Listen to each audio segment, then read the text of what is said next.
제가 용수철 원리를 많이 말씀드리죠. 여러분들이 진짜 좋은 기업을 샀으면 바닥을 충분히 형성한 기업이라는 전제하에 그런 기업은 결국에 올라간다는 거예요. 쭉 떨어졌다가 이거 이익도 늘어나고 있네, 좋아, 그럼 한번 사보자. 샀는데 작살났다. 이거 겁먹을 필요 있다 없다? 급락? 단기간에 급락한 거 순식간에 밀어올린다. 오히려 그 급락한 만큼 더 크게 밀어올린다. 이게 바로 용수철입니다. 그게 지금 현재 2단계에 와 있는 거예요. 그래서 여러분들이 지금 기회를 잘 잡으셔야 되고, 시장이 급락할 것 같으니까 주식을 사면 안 될 것 같아. 아닙니다. 사야 됩니다. 공격적으로 하면 안 되는 거지, 사셔야 돼요 지금부터. 근데 이제 아무 종목이나 사는 게 아니라 어떤 종목을 사셔야 되냐면,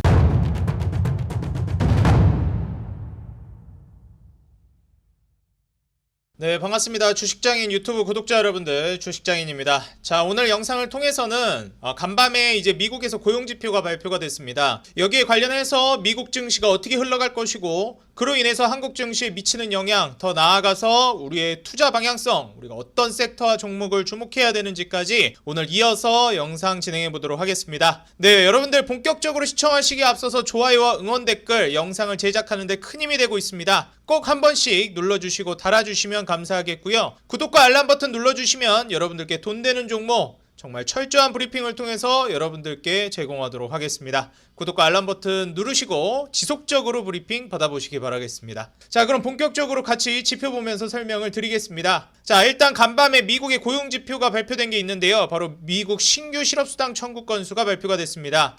우리가 이제 실업률이라든지 일반적인 고용지표가 한 달에 한 번씩 발표가 되는데, 신규 실업수당 청구 건수는 일주일에 한 번씩 발표가 됩니다. 그래서 이제 다음 주에 또 12일날, 9월 12일날 발표가 될 거고요. 이번에 발표된 수치는 좀 떨어지는 모습을 보여줬습니다. 그래서 신규 실업수당 청구한 건수가 줄었다라는 것은 실업수당을 청구한 사람이 적어졌다라는 거니까 고용이 좋은 거 아니야? 이렇게 해석할 수 있습니다. 그래서 실제로도 미국이 이제 이걸 고용 좋다 이렇게 생각을 또 하기도 했습니다. 근데 웬걸 ADP 민간 고용 89,000개 증가, 전월 대비 반토막 됐다라고 얘기가 나왔습니다. 실제로 이 증감이 계속해서 이제 시간이 흘러감에 따라서 줄어들고 있는 모습을 보여주고 있어요. 뭐 공식 이제 지표 발표다 이런 건 아니지만 실제로 연계성이 굉장히 깊기 때문에 좀 우리가 주목해봐야 되는 지표이기도 합니다. 사실 이거는 매주 이제 발표가 되는 거기 때문에 조금 늘었다 줄었다 하는 거에 대해서는 글쎄요, 제가 보기에는 조금 애매하다라고 생각을 합니다. 좀 실시간으로 발표되는 것은 있지만 더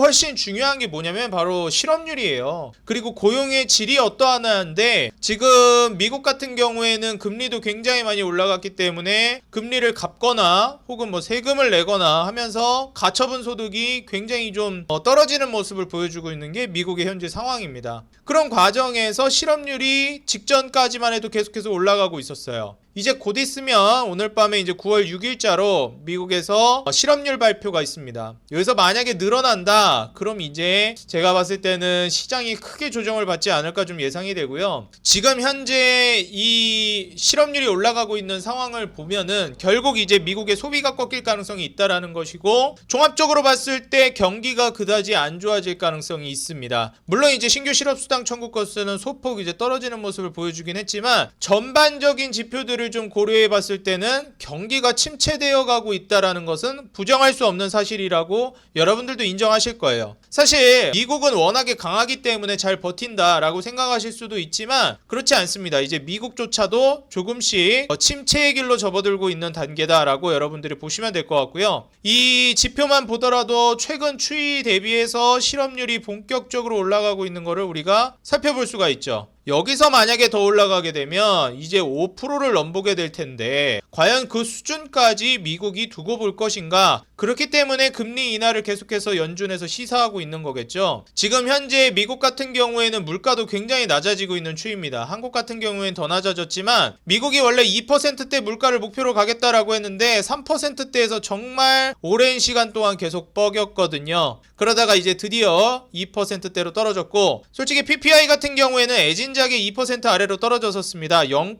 몇 %까지도 떨어졌었고, 좀 올랐다가 떨어진 게 지금 2% 초반대예요. 그리고 중요한 게 이제 미국 개인 소비 지출 물가 지수도 2.5% 정도로 목표치인 2%대 물가를 달성했습니다. 제가 이전에도 말씀드렸지만 기준금리를 인하하는데 허락을 구해야 되는 건 물가고, 반드시 해야만 하는 건 경기 침체입니다.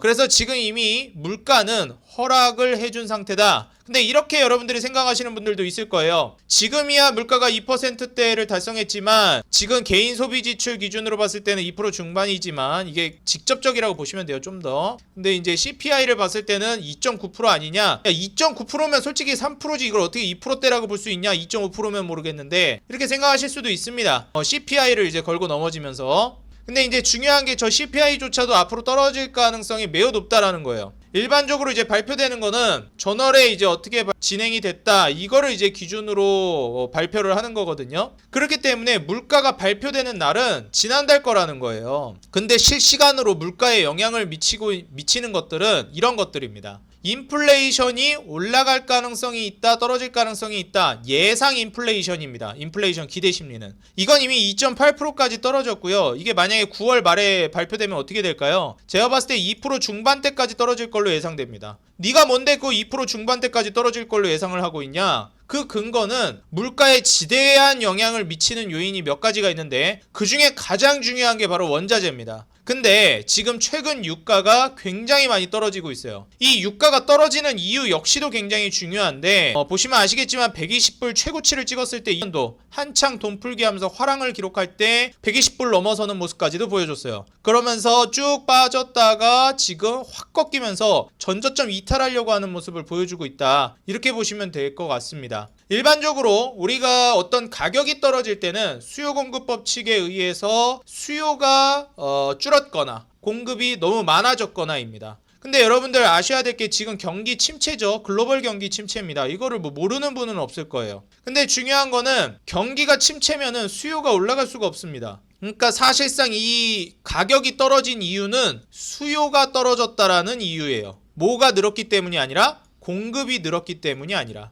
지금 뭐 증산 안 한다고 계속 버티고 있죠. 막 감산하려고 하고 있습니다. 중동 같은 경우에도. 왜 그러냐? 지금 이게 유가가 계속 떨어지면 이거 이제 싸게 팔아야 되니까 가격을 지키려고 하고 있는 겁니다. 원유를 이제 보유하고 있는 국가들 입장에서는. 원래는 이제 물가를 잡으려고 빨리 증산해라 했는데 이제는 오히려 감산한다고 해야 될 판이에요. 이거 가격 지키려면은. 그러다 보니까 절대 공급이 늘어서 유가가 떨어졌다라고 판단할 수는 없는 거예요. 지금은 뭐 절대는 아니지만 수요가 떨어져서 유가가 떨어졌다고 판단하는 게 더 적합한 상황입니다. 자, 그렇다면 원유 수요가 떨어졌다라는 게 의미하는 것은 무엇이냐?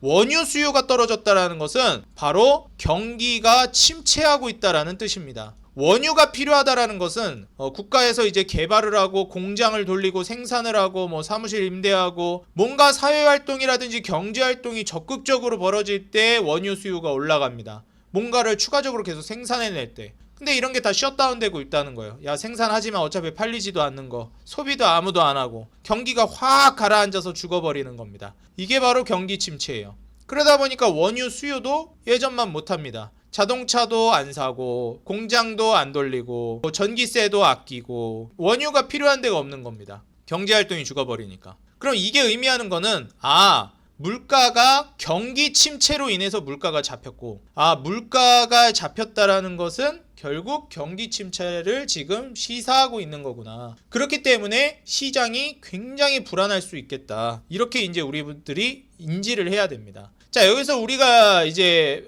파악하고 가야 되는 건 뭐냐면 일반적으로 금리를 인상할 때랑 금리를 인하할 때는 취할 수 있는 것이 있고 내줘야 되는 것이 있습니다. 우리가 금리를 인상할 때는 물가 안정이라는 거를 취할 수가 있어요. 이건 긍정적인 시그널이죠. 물가가 안정되고 물가가 떨어진다는 거는. 근데 대신에 경기 침체를 불러옵니다. 경기가 다운돼요. 금리를 올리게 되면. 실제로 코로나 팬데믹 이후에 돈 풀기를 했다가 물가가 너무 올라가니까 물가를 잡기 위해서 금리를 올렸죠. 그러니까 물가를 지금 어떻게 됐죠? 지금 물가를 잡기는 했어요. 근데 결국 어떻게 됐죠? 경기가 침체가 왔습니다. 그럼 이렇게 되면 다시 어떤 카드를 꺼내들까요? 다시 금리를 인하합니다. 금리를 인하하면 경기는 회복되는데 물가가 올라갑니다. 자, 여기서 우리가 돈을 벌 수 있는 굉장히 중요한 포인트가 나오는데요. 물가만 올라갈까요? 실물 자산이 모두 올라갑니다. 주식, 부동산 다 올라갑니다. 그래서 금리 인하가 시작된다라는 그 자체가 이미 경기가 엄청 안 좋다는 이유예요. 이걸 이제 회복으로 바꾸기 위해서 이 카드를 쓰는 겁니다. 뭘 포기하고? 물가가 올라가는 걸 포기하고.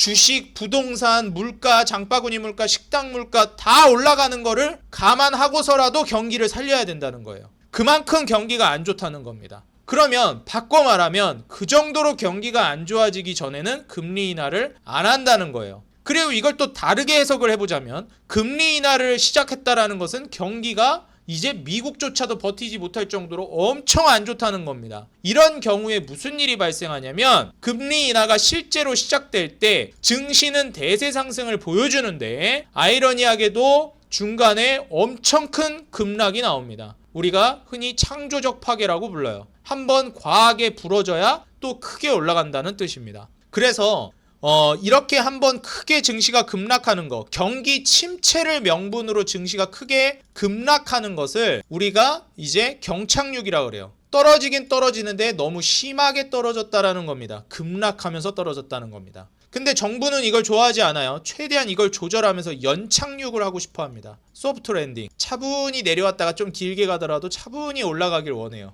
너무 급격하게 움직이기보다. 급격하게 움직인다는 건 안정성이 없다는 거잖아요. 그렇기 때문에 정부는 이거를 그다지 좋아하지 않는다. 근데 이게 과연 정부 마음대로 될까요? 쉽지 않습니다, 여러분들. 이 대중 심리를 맞춰야 되는 건데 정말 어려운 거예요. 어쨌든 금리 인하를 이제 미국은 시작할 거고, 금리 인하가 시작되면 아마 파닥의 경기 침체 뉴스 이슈가 난리가 날 겁니다. 심지어 지금 유가가 떨어진 것도 저렇게 유가가 급격하게 떨어지고 있는 이유 중에 하나가 경기 침체예요. 이건 이미 우리 피부로 왔고 이걸 정부가 인정하느냐 마느냐의 단계예요. 이제 미국 연준이 금리 인하를 했다라는 것은 경기 심각하게 안 좋다, 경기 침체다라는 거를 인정하는 것입니다. 그럼 그걸 오피셜로 인정하는 게 바로 금리 인하예요. 그러면 증시는 거기서 쇼크를 받는 겁니다. 아, 이제 정부가 참다 괜찮다 하더니 이제 인정하네. 진짜 경기 너무 안 좋다고. 그러면 시장은 충격을 받아서 떨어지는 거예요. 하지만 제가 말씀드렸죠? 인하를 한다라는 것 자체는 물가뿐만이 아니라 모든 실물자산, 돈 빼고 다 밀어 올립니다. 그렇기 때문에 엄청나게 부자 될 수 있는 기회가 온다는 거. 다만 여러분들은 지금 공격적으로 투자하시면 된다 안 된다? 안 된다. 왜냐면 지금은 경기가 계속 안 좋아지고 있는 단계예요. 금리 인하를 실제로 시작하면 그때부터 이제 말아올릴지 모르겠는데 아직 실제로 인하 안 했습니다, 여러분들. 미리 설레발로 들어가면 안 돼요. 금리 인하 할 거니까 미리 해야 된다? 안 됩니다. 물론 해야 되는 건 맞는데 공격적으로 하면 안 된다는 거예요. 실제로 주식은 개별성이 강하기 때문에 미리 먼저 튀는 종목들이 나올 수 있습니다. 그래서 금리 인하를 할 거는 이미 어느 정도 우리가 다 예측이 가능한 거니까 투자는 하셔야 된다. 다만 증시 급락이 나올 가능성이 굉장히 높아 보이니까 공격적으로는 하지 마시라. 그리고 실적이 좋아지고 있는 종목이나 향후에 분명히 득을 볼 수 있을 만한 성장성이 어느 정도 충분히 예측 가능한 기업들, 하지만 아직 주가는 안 올라간 종목들을 눈여겨보시라는 겁니다. 아직 바닥에 있지만 바닥 뚫고 더 떨어질 수도 있는 거예요. 근데 바닥에서 더 뚫고 떨어질 수는 있어도 성장하는 기업이면, 계속해서 마진율과 이익이 늘어나는 기업이면 이런 기업은 결국에는 뚫고 내려갔다가도 용수철처럼 튀어오른다는 겁니다. 제가 용수철 원리를 많이 말씀드리죠. 주가가 이렇게 떨어지다가 바닥을 형성하고 이제 바닥인 줄 알았고 이익도 늘어나고 다 이제 재무적 지표가 성장하고 있어요. 좋아요. 불안하지도 않고. 근데 증시가 무너지면서 또 작살납니다. 여기서 재무적 지표가 좋아지고 있어서 매수한 사람들은 어떻게 되는 거예요? 걱정 안 해도 된다는 거예요. 증시로 인해서 이렇게 급락하는 건.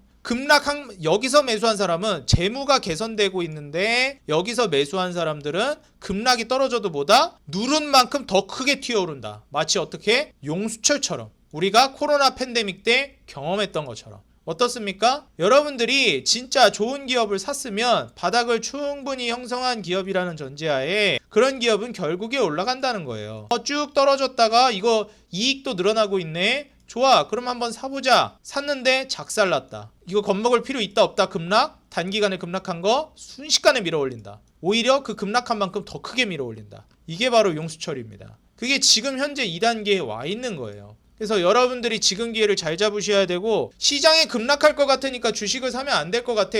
아닙니다. 사야 됩니다. 공격적으로 하면 안 되는 거지, 사셔야 돼요. 지금부터 이익이 늘어나고요. 근데 이제 아무 종목이나 사는 게 아니라 어떤 종목을 사셔야 되냐면, 제가 그거를 딱 알려드릴게요. 뭘 사셔야 되냐, 지금 제가 봤을 때는 시장에서 주목받고 있는 게 금융증권, 제약바이오, 인프라, 실적주, 수출주, 이런 것들이 많이 부각을 받고 있는데요. 여기서 제가 가장 강조드리고 싶은 게 뭐냐면 바로 실적주, 수출주입니다. 이게 의미하는 게 뭐냐면 해외에서 수출을 통해서 실적을 올리고 있는 기업이라는 뜻이에요. 증시라든지 경기가 이렇게 불안해지게 되면 환율이 굉장히 크게 요동칠 수 있습니다. 환율이 또 엄청나게 올라갈 가능성도 없지는 않다는 거예요. 자, 그렇다면은 지금 환율이 좀 불안할 수도 있다라고 했을 때 안정적인 건 뭐냐면, 비교적 안전자산인 통화가치로 따졌을 때 비교적 안정적인 통화가치인 달러, 제가 수출주라고 함은 대표적으로 얘기하는 게 미국입니다. 미국에서 장사해가지고 달러를 벌어들이는 기업들을 살펴보셔야 된다는 거예요.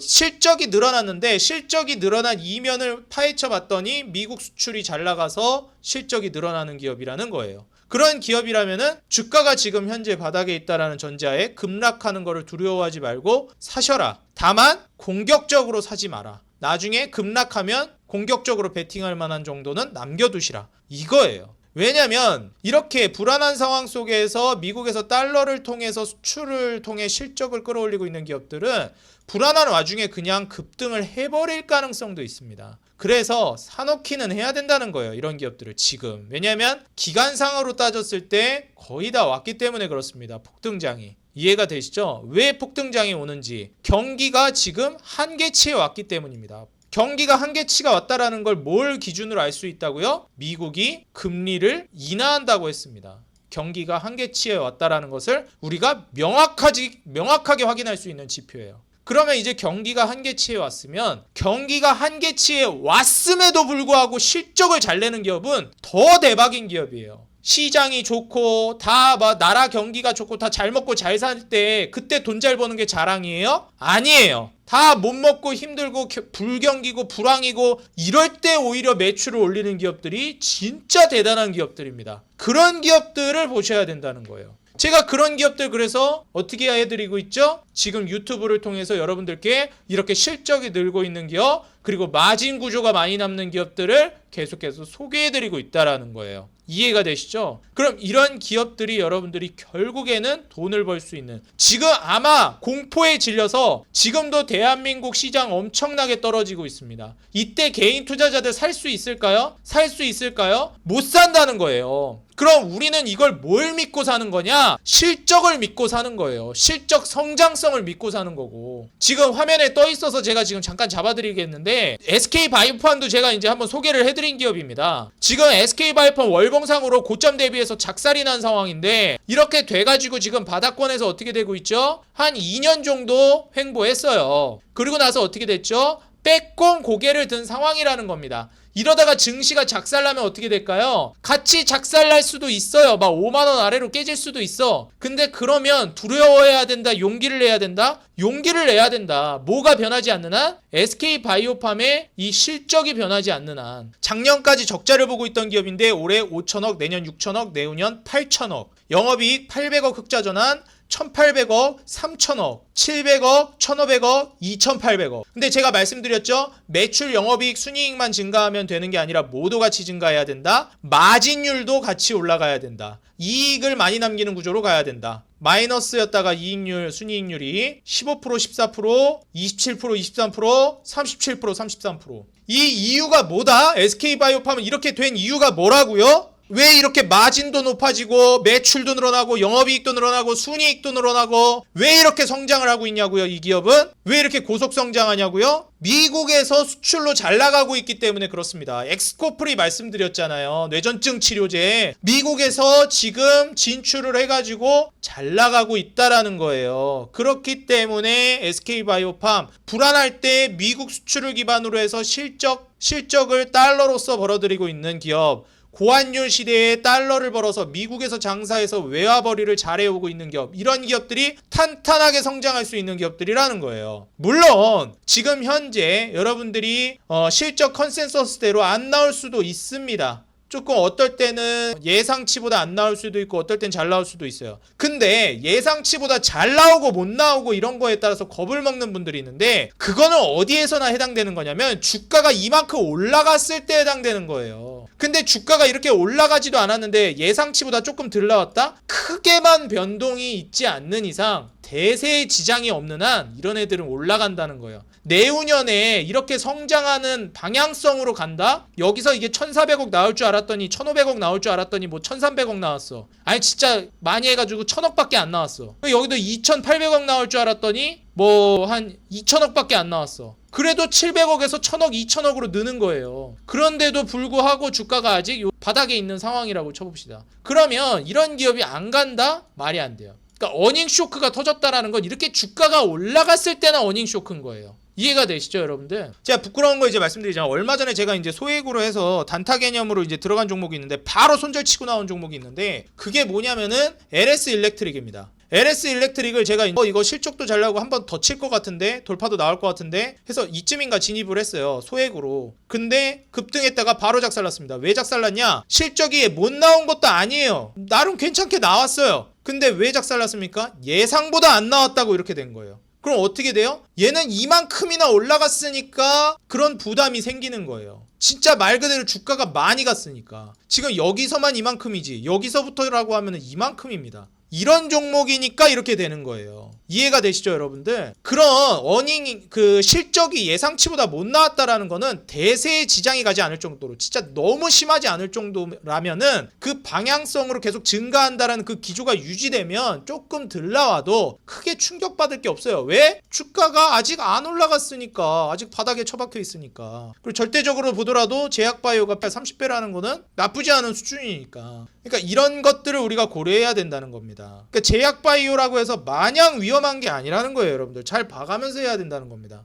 제가 유한양행도 소개를 해드렸었는데 물론 제가 소개시켜드린 제약바이오가 다 가지 않았어요. 유한양행 같은 경우에도 어떻게 됐죠? 초대박 터졌죠, 지금. 그죠? 맥라자 이제 승인되면서 미국에서 미국 FDA 승인돼 버리니까 바로 급등하잖아요. 이것도 뭐예요? 미국에서 승인받은 거잖아요. 이제 미국 장사해도 된다는 거예요. 그러니까 이렇게 잘 나가는 겁니다. SK바이오팜, 에스코프리, 뇌전증 치료제 바로 이제 미국에서 장사하면서 어떻게 될까요? 좀 올라갈 수밖에 없다고 보는 거예요, 저는. 이걸 지금 제가 그냥 딱 화면에 떠가지고 또 우연찮게 제가 말씀을 드리는 건데 이런 기업들을 보셔야 된다는 거예요. 지금 상황에서는. 그 증시 때마다 봐야 되는 것들이 달라요. 근데 지금은 이런 것들을 봐야 된다는 겁니다. 수출, 특히나 미국, 안전자산 개념의 통화가치인 달러를 벌어들이는 기업들. 왜냐하면 환율이 또 불안할 수 있기 때문에 경기가 무너지게 되면은 그때는 아마 달러도 조금 가치가 훼손될 수 있는데 그래도 글로벌 경기 침체 상황에서 달러가 그나마 안전하지 원화보다 훨씬 안전합니다. 그럼 환율 올라가게 되면 얘네는 똑같이 팔아도 앉아가지고 실적이 더 늘어나게 돼요. 왜냐면 달러를 벌어오는데 환율이 올랐다? 그러면 똑같이 100달러를 팔아도 훨씬 더 이제 매출이 원화로 바꾸면은 뻥튀기가 되거든요. 그러니까 이러니까 수출 기업들이 중요한 거예요, 여러분들. 이해가 되시죠? 제가 지난번에 영상을 통해서도 계속해서 말씀드렸던 게 뭐였죠, 여러분들? 그렇죠. 바로 건설 쪽이었어요. 건설 쪽, 특히나 다른 종목 쳐다도 보지 말고 HDC 그룹 보라 그랬잖아요. HDC 현산. HDC 현산이 왜 유리하다 그랬죠? 그쵸, 얘네는 지금 주택 사업에 딱 집중되어 있는 기업이고 지금 건설 전체적인 시장이 좋은 게 아니라 주택 건설 시장이 이제 앞으로 좋아질 거라는 거예요. 그러면 주택 건설 시장이 좋아지는데 그것도 심지어 어디만 좋아진다? 서울만 좋아질 거라는 거예요. 서울 및 수도권 그 근방. 그러면은 이제 그런 데에다 사업 비중이 높냐? 높아요. 다른 건설사들은 지방 비중도 높아가지고 지금 굉장히 불안한 애들도 많습니다. 근데 HDC 현대산업개발은 서울 비중이 굉장히 높고 그 다음에 과거에 그 불안했던 사업 형태로 진행됐을 때 사업이 뚝 끊겼어가지고 오히려 악재가 호재가 됐어요. 그 불안한 사업부가 없다는 거예요. 지금 굉장히 다른 건설사들 대비해가지고 안정적인 구조예요. 매출도 이렇게 앞으로 계속 늘어날 거고. 그 시멘트도 말씀드렸죠. 시멘트도 제가 나중에 한 번 더 다른 영상을 통해서 자세하게 말씀드릴 건데 이거 SK바이오팜은 하나의 예시입니다, 여러분들. 이런 기업들을 여러분들이 지금부터 차근차근 보셔야 돈을 벌 수가 있다라는 거예요.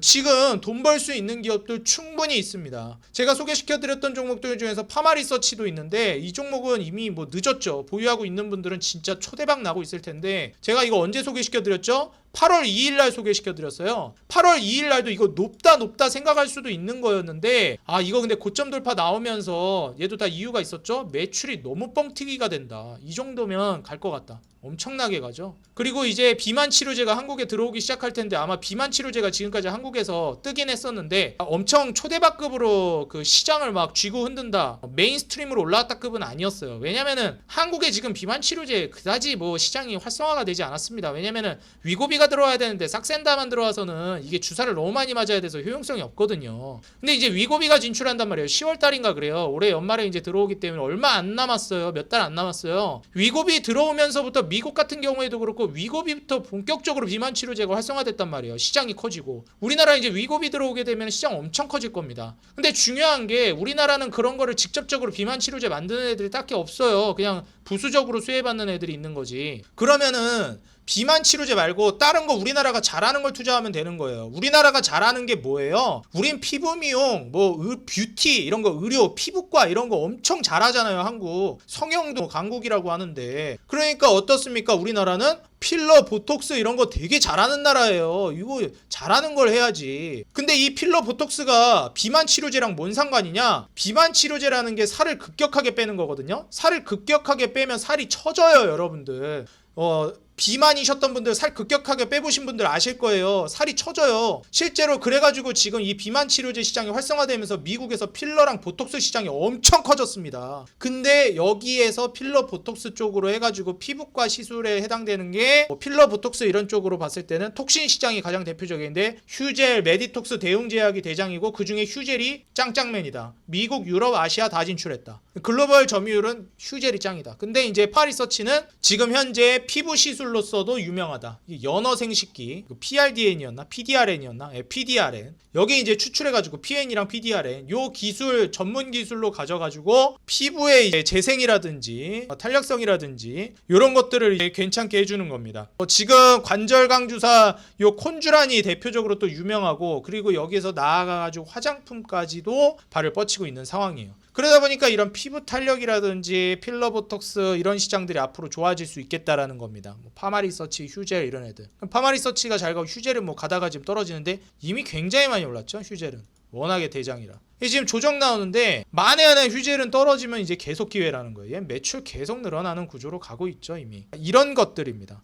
근데 얘네는 주가가, 이런 애들은 높다고 쳐. 이런 애들은 뭐냐는 거예요. 그리고 이제 HDC 현상, 이런 기업들은 뭐냐는 거예요. 바닥이라는 거죠. 이제 올라오고 있는 기업들인 거죠. 시멘트, 한일 시멘트 이런 애들은 뭐냐는 거예요. 그죠? 한일 한일 홀딩스. 그죠? 그다음에 제가 말씀드렸던 페인트, 도료, KCC 이런 애들 얼마나 메리트가 있습니까? KCC 너무 매력적이에요. 지금 이익 늘어나는 거 보세요. 이익률도 말이 안 돼요. 지금 늘어나는 속도 자체가. 특히나 KCC 같은 경우에는 제가 자산 가치도 어마무시하다고 말씀드렸죠. 그래서 이런 부분들을 여러분들이 고려하면서 보시면 좋은 기업들을 이렇게 발굴할 수가 있다. 제가 지금 소개시켜드린 기업들만 보셔도 이런 기업들이 이제 돈 버는 기업들이에요.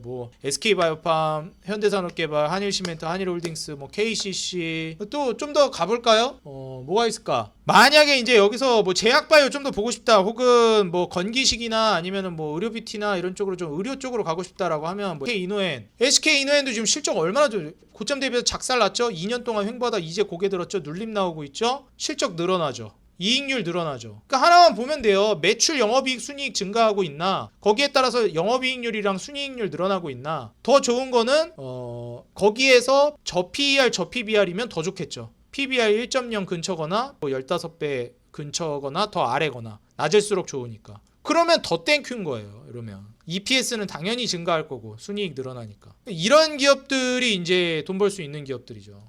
그래서 이런 기업들 여러분들 제가 지금 간략하게 생각나는 거 몇 개 알려드린 건데, 제가 이런 기업들을 소개해드리고 단기적으로 접근해서 바로 안 올라간다고 뭐라 하시는 분들도 있어요. 근데 그런 개념이 아니에요. 제가 알려드리는 기업들은 결국 성장하는 기업들이기 때문에 그거를 잘 포커스를 맞춰가지고 투자한다는 개념이니까 꼭 여러분들 관심 있게 잘 보시기 바라겠고, 향후 인생 주식 코너를 통해서도 이런 알짜기 기업들 계속 소개해 드릴 거예요. 그러니까 구독과 알람 버튼 눌러 놓으시고 이런 대박 종목들 받아가시라는 거예요. 제가 그냥 무지성으로 이거 사세요, 이거 올라갔죠, 어때요, 저 대박이죠, 이런 사람이 아니잖아요. 선택은 여러분들이 하는 거예요. 여러분들이 선택을 할 수 있게끔 저는 좋은 자료, 좋은 종목을 발굴해서 여러분들께 소개해 드리는 역할입니다. 나중에 돈 벌어도 저한테 고맙다고 하지 마세요. 여러분들이 투자해서 여러분들이 번 겁니다. 여러분들이 잘하신 거예요. 저는 여러분들의 그 선택을 할 수 있게끔 방향만 잡아드리는 역할을 하는 거예요. 개떡 같은 종목 사지 말고 기왕이면 이렇게 좀 성장하고 있는 기업, 안정적인 기업, 그리고 주가 아직 올라간 기업들도 있지만 그건 성향이에요. 고점 돌파할 때 찍는 사람이 있고 바닥에서 아직 안 올라간 거 찍는 사람이 있고, 그건 여러분들 스타일대로 하면 되는 거고. 근데 안정적으로 하겠다라고 하면, 극도로 안정적으로 하면 이런 위치에 있는 종목 이렇게 성장하는데 이익률이 이렇게 올라가는데 이게 어렵다는 거예요. 이런 기업들은 한 번쯤 이제 시세가 강하게 나올 가능성이 매우 높다는 겁니다. 아, 그거 막 PER 뭐 10배 이하도 아니고 너무 고평가야. 이거는 PER의 함정에 빠지신 분들이에요. 여러분들 주가는요, 성장성으로 올라가는 거지 저평가로 올라가는 게 아니에요. 그러니까 주식에서는 싼 게 비지떡이에요, 여러분들. 지방에, 그러니까 부동산을 예로 들면 이해하시려나? 지방에 여러분들 부동산이 있잖아요. 그러면은 싸다고 사요. 와, 진짜 싸다. 싼 데는 이유가 있어요. 강남만 왜 그렇게 올라가는데, 왜 청담동만 강남만 왜 그렇게 주택가격이 올라가고, 왜 그렇게 서울만 올라가는데요? 이유가 있는 거예요. 성장성이 있으니까. 땅값이 올라가니까 그런 거예요. 부가가치가 창출되니까 그런 거예요. 이런 거예요. 부가가치가 창출된다는 게 뭐예요? 매출 영업이익 순이익이 늘어나고 이익률이 늘어난다는 거예요. 이게 부가가치가 창출되는 거예요. 그럼 여기서 물론 PER, PBR이 너무 높으면 좀 그렇죠. 특히 PER이 막 무슨 막 100배 이러면 좀 그렇잖아요. 솔직히 그거는 좀 그렇고, 그 정도가 아니면 적당한 선에서 뭐 20, 30배 정도는 좀 허용해 줄 수 있는 선이다. 이렇게 좀 말씀을 드리겠습니다. 그래서 오늘 제가 굉장히 열심히 열을 내가지고 설명을 드렸는데 화난 게 아닙니다, 여러분들. 여러분들을 지금 이 초대박 기회의 장에서 돈을 벌어들이기 위해서 열변을 토하는 거니까 여러분들 귀엽게 봐주시고, 저 청년 열심히 하네, 나 돈 벌어주려고 노력하네, 그런 관점으로 봐주시면 되겠습니다. 그 여러분들이 제가 기가 막힌 종목만 알려드리잖아요. 여러분들 어떻게 하시면 돼요? 취사 선택해서 여러분들이 마음에 드는 거 골라서 매매해서 수익 내시면 돼요. 제가 말하는 대로 하면 이거 어떻게 손실 납니까, 여러분들? 기본적인 메커니즘인데, 주식이 돌아가는 메커니즘을 이해하고 투자하는 거니까 이거를 아셨으면 좋겠다. 오늘 영상 마무리하겠습니다. 여러분들 당연히 도움이 됐겠죠? 좋아요랑 응원 댓글 꼭 좀 눌러주십시오. 여러분들 영상 제작하는데 큰 힘이 되고 있습니다. 여러분들 구독과 알람 버튼 눌러주시면은 제가 실시간으로 계속해서 시황과 알짜 종목들, 업황, 어떤 종목을 어떨 때 어떻게 찍어서 어떨 때 공격적으로 베팅해야 되는 데까지 알려드릴 테니까, 여러분들이 구독과 알람 버튼 안 눌러가지고 중간에 대박 종목 놓치면 이보다 안타까울 수가 없죠. 꼭 눌러 놓으시기 바라겠습니다. 다음 영상에서 더 돈 되는 종목, 도움되는 정보로 찾아뵙겠습니다. 지금까지 주식장인이었습니다. 감사합니다. 여러분들 행복한 하루 되세요.